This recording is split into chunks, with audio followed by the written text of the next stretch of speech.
Hey folks, Hal Shurtleff here on a beautiful July afternoon, and I am up in Union, Maine. And Union, Maine is a rural town. It's probably about 30 or 35 miles east of Augusta, and probably it's not too far from the coast, though they call it mid-coast Maine, probably about 10 miles or so from Route 1. And we're at the Matthews Museum of Maine Heritage, which is at the Union Fairgrounds property. And this is the Moxie Museum, which is part of the entire museum. You see here a lot of artifacts, a lot of agricultural antiques and wonderful things. But why they have this museum here is that the inventor of Moxie was from Union. I guess he didn't spend a whole lot of time. He moved away as, I think, a young man, Dr. Augustine Thompson. He was born here in, looks like 1835 and died in 1903. The Moxie drink was eventually bottled in Lowell, Massachusetts. And this is the famous, although you maybe never heard of it until you saw this video, the Moxie House bottle, or bottle house. And I'm going to read a little bit about it on the little plaque here. In the 1880s, Dr. Augustine Thompson of Lowell, Massachusetts, introduced a new sparkling beverage to the public. Originally called Moxie Nerve Food, the drink offered both refreshment and a remedy to medical ailments. As the soda gained in popularity, the Moxie Nerve Food Company moved to Boston, Massachusetts, to enlarge its business. Until the 1920s, Moxie was the most popular soft drink sold in America. In 1906, the Pure Food and Drug Act forced a change in the elixir for Moxie Nerve Food. The new law required that the company withdraw its claim that the drink provide medicinal benefits and eliminate any use of cocaine, alcohol, or caffeine in the product. The new breed offered a healthful and refreshing beverage which has a tendency to counteract the ill effect of summer heat. To draw attention at food fairs and domestic science expositions, the company created a 32-foot high bottle-shaped concession stand. And here this was designed to be assembled and disassembled and moved around. And it became a popular showpiece. The beverage sold for a nickel at the stand. The structure was equipped with windows, doors, a ladder that people could climb inside the bottle to a lookout point at the top, and a slide to get back down. It was built of teak wood designed with pin connection sections that could be taken apart easily and reassembled as it traveled to each show.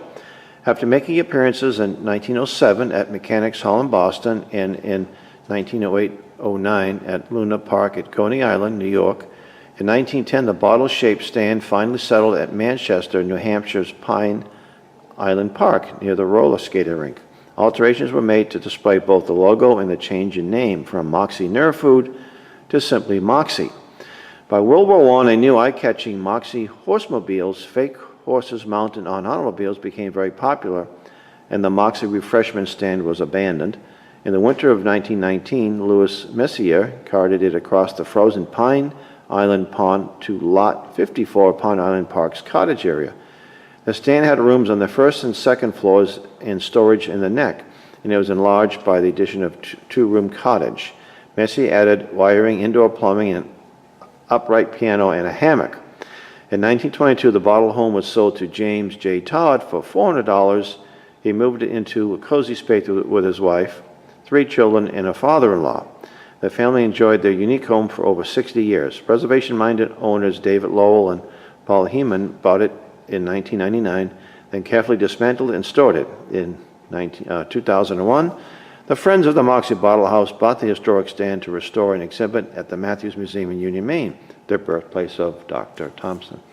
And this is quite the Americana. I mean, talking about vintage Moxie. And there's some new products too. They're still bottling it, of course. And old soda fountain here. Posters, because growing up in Boston, I was aware of Ted Williams' advertisements for Moxie, And it looks like maybe he actually did drink the stuff, because here's a more recent ad that looks like it might be from the 80s and 1990s. So maybe he actually did drink the Moxie. My children like it. I'm not a fan of it myself, but if I'm thirsty and it's cold, I might indulge myself. Here's another large Moxie bottle, of course. Here, it looks like the original. And it looks like one of the early coolers. This here was made of some type of fiberglass, or what's it made from? Made of fiber with written advertisements. Crushed ice was used in a pan to keep the bottles of Moxie cold.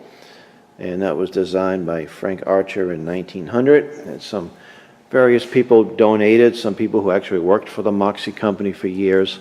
So this museum is open in July and August from 12 to 4 during the week. And it's appointment only in June and September, and of course during the fair, which is in late August. You can visit the museum if you buy admission. The admission here is only $5, and it's definitely worth supporting. So Matthews Museum is the website. Let's see, here's a little card. Oh, here it is, right here. MatthewsMuseum.org. And so it's open from Wednesday to Saturdays, noon to 4 p.m., in June and September by appointment. So with that, thank you for watching, and please subscribe to the channel.